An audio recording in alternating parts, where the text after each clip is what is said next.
Hi you guys, Pappy here. Here's my full safety video. Let's go, friends. Be safe, stay not dead. Remember, no testing unless you have the power off. If we're going to work on this lamp, you can see the lamp is on if the light bulb is good. If the switch is off, how do you know if it's powered or not? Well, the easiest thing to do is simply unplug it.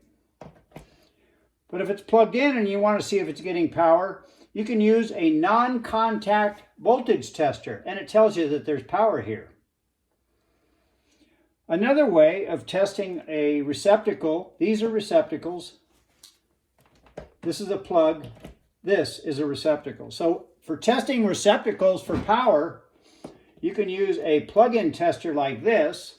The lights indicate various things. The two yellow lights mean it's a properly wired circuit. It also means the power is on there. So if I wanted to do anything inside that receptacle or wanted to find out if this lamp is getting power, that would tell me it's on. So now I want to turn off the circuit breaker to work on this receptacle. And then I want to verify that the power is off. So I'm going to go turn off the receptacle right now.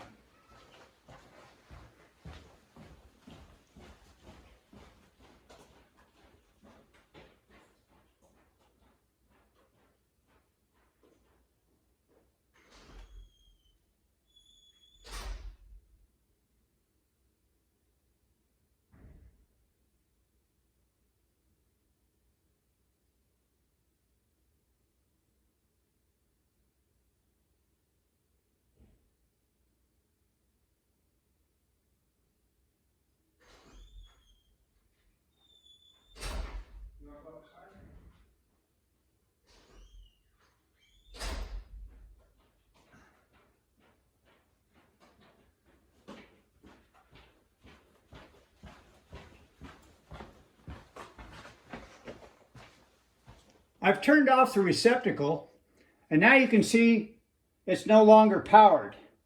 And our non-contact tester says there's no power. So we can safely work on this receptacle.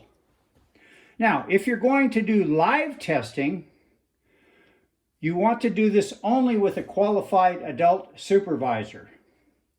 I'm going to go turn that receptacle back on so I can show you a couple of tests.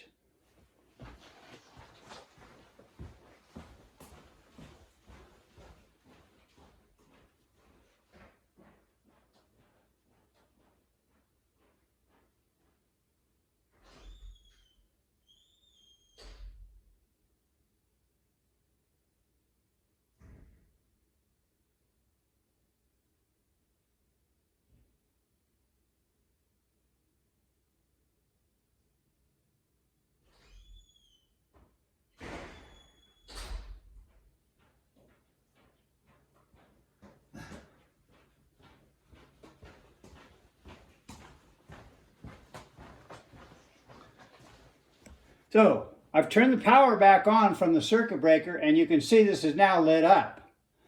Oh, another way, a more accurate way, if you will, for testing that would be using our multimeter. And we will set it for volts AC, and you can see it's a 0 there right now. I put the leads inside the receptacle. And now you can see it's reading 122 volts.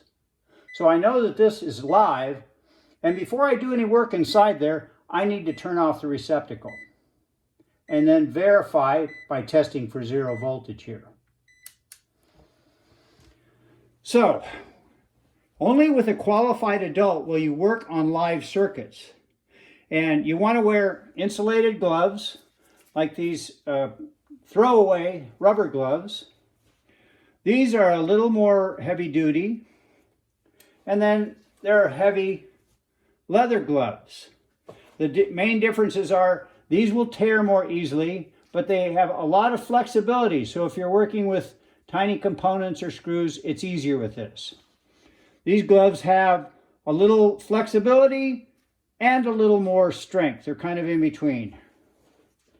The leather gloves provide a lot of protection, but they have not too much flexibility. So there are your choices. Second, wear shoes. You don't want to be touching the ground if you're working with live electricity. Again, you're only going to do this under the supervision of a qualified adult. Don't touch anything metal. That's why you're wearing gloves, so that you're insulated from things that might be electrified, like this lamp if it had a short in it. Be careful as you're leaning into things, something that may be electrified, that you don't touch your arm. The path of the electricity from this appliance, if it was short, is going to be into your arm. It's going to find ground, and hopefully that's not through your chest. So that's the basics of testing electricity. One is, do your best to do your testing without any power. But with a qualified adult supervisor, you can test live by wearing insulated gloves, wearing shoes, and being careful not to touch anything metal or touching the ground in any way. So that's your safety safety video from Pappy.